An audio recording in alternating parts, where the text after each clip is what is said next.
हमारे जहन के अंदर जब अमल साले नेक अमल का तस्वर आता है तो हमारे जहन में नमाजें आती हैं, हमारे जहन में हज आता है, हमारे जहन में ज़कात देना आता है, हमारे जहन के अंदर सदक़ात करना आता है, खाना बांटना आता है। इस तरह कुछ चंद चीज़ें हमारे जहन के अंदर जो मखसूस इबादात के साथ जुड़ी हैं और या अमूमी तौर पे जिनको इबादात कहा जाता है या उसके जो करीब चीज़ें हैं वो हमारे जहन में आती हैं। हालांकि आप अगर रोड के ऊपर जाके अपने मुकाबल को आने वाले को रास्ता देते हैं वो भी आपका अमले साले करार पाएगा। आप अपने हमसाये के साथ अच्छा सलूक करते हैं वो भी अमले साले करार पाएगा। आप रास्ते से गिरी पड़ी हुई कुछ चीज़ उठा के एक तरफ कर देते हैं वो भी अमले साले करार पाएगा।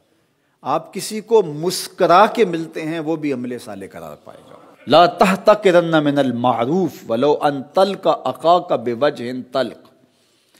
तो ये हमारा दीन है। अच्छे रवैये अमले साले हैं, अच्छी अक़दार अमले साले हैं, अच्छे अखलाक अमले साले हैं।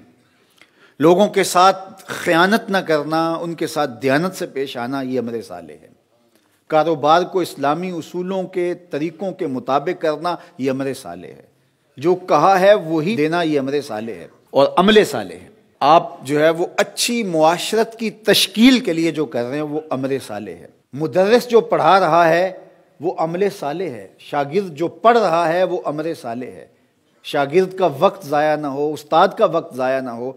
अगर शागिर्द ख्याल रखता है या उस्ताद ख्याल रखता है तो वो अमले साले है। अमले साले का मफहूम बहुत ज़्यादा वसी है जिसमें हमारी पूरी मुआशरत आती है। इसलिए इसको हसानात दुनिया में हमारे मुफस्सिरीन ने शुमार किया, जिससे इंसानों को खुशी होती है, इंसानों को राहत पहुँचती है, इंसानों को नफ़ा पहुँचता है। वो काफिर भी हों और उनको भी कोई नफ़ा पहुँचता है। आपने रास्ता बेहतर कर दिया और उससे काफिर भी गुजरता है, उसको भी फ़ायदा पहुँचता है, तो ये अमले साले करार पाएगा। आपकी ज़ुबान से निकला हुआ जुमला जिससे खैर फूटती है और मुआशरे में सालेहियत का नूर फैलता है वो भी अमले साले करार पाएगा।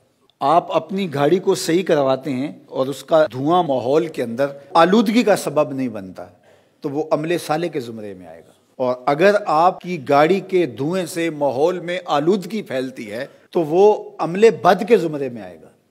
और हम समझते हैं ये तो कोई बुरी बात है ही नहीं। रास्ते में अगर कोई आप छिलका फेंक देते हैं और उससे कोई बंदा नहीं भी फिसलता, किसी का इत्तेफाकन पाँव नहीं भी आता है, लेकिन वो अमले बद कहलाएगा। और अगर रास्ते में गिरी हुई कोई चीज़ उठा के आप एक तरफ कर देते हैं तो वो अमले साले करार पाएगा।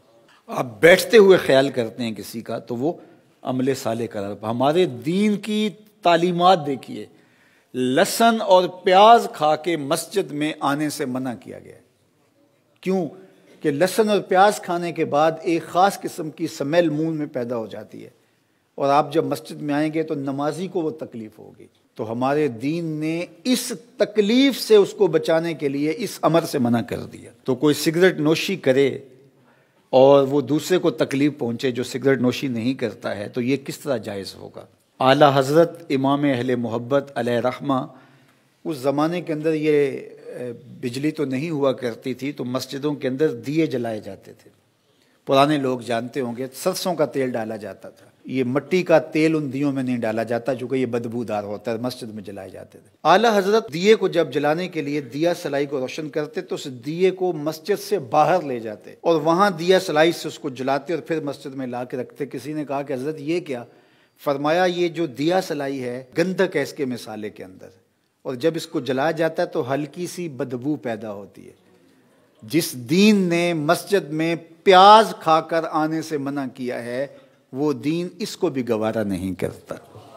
लिहाजा ये बाहर जलेगी ताकि बदबू बाहर फैले और फिर उसको आग लग जाएगी तो इसको मैं अंदर लेके आऊँगा। ये दीन है हमारा, कोई दीन से हट के चीज़ नहीं कि आप किसी से हम कलाम होते हैं और आपके मुंह से स्मेल आ रही है, आपने मिसवाक नहीं की है और उसको तकलीफ हो रही है, मुरव्वतन वो आपको नहीं कहता तो अलग बात है, लेकिन ये बदतमीजी है। आप अगर आप मजलिस में जाना चाहते हैं तो आपको इसका ख्याल करना पड़ेगा।